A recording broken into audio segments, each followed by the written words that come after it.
Come with me to feed all of the animals. Okay, so first we have Oscar. He is a Shih Tzu. And then we have his brother, Ben. And ignore my unmatching socks. And then we have to go outside and do the outside animals. So we do the cats first. You can see that the duck really likes to try and steal their food. We have Frankie here. He's the tabby dude. And then we got Mr. Bean. He's the black one right in front of me. And then Boofus, which is the one eating now. Then we got to make sure that the goats have food. They haven't really been eating a lot of their hay recently, but we just switched it out to, like, we got it, like, replaced because for some reason the horses weren't eating it either.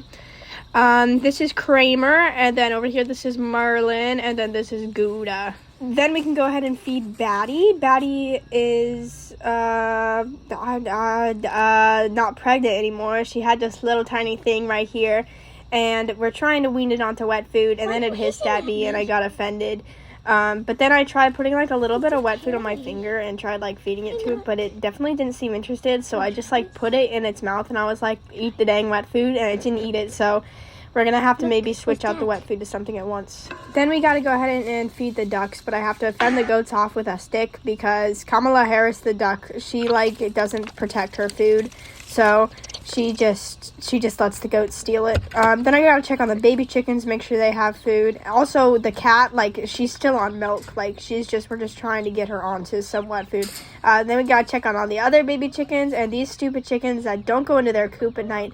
But I can't call them too stupid because Pablo is the head rooster in here and Pablo is my pride and joy. Then we have some stupid adult chickens that also don't go into their coop at night. And then these three that just sleep over here. Oops, that's more than three. That's not three.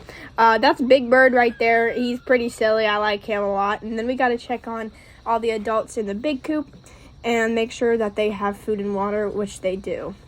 Then I found this little tiny spider, so I held my light up to it so that the bugs would go near it, and it caught two little things, so I was happy about that. And then when I was walking over to the horses, I found this little, what's it called, cottontail rabbit? I don't really know what I'm talking about. And then I saw it again when I walked around the house, and oh my gosh, this boy was zooming. Look how fast this thing goes. We thought we saw a bobcat the other day, but it actually might have been this bunny. Bobcat did take two of our ducks, though, so that's fun. And we know it was a bobcat because we saw it on the camera. But anyway, now we got to feed the horses. Duke gets his minerals and his what's it called, hay thing. And then Farah gets her medicine, and then he gets his electrolytes, and then we fill it up with water so that they don't choke. Duke has to get his food first because he'll steal everybody else's if he doesn't. And then Farah gets hers, and then Myrtle gets hers. I threw this right behind her, and Myrtle ended up getting kicked, which was not very smart on my part. And then I gave Peaches her food, and I almost spilled it.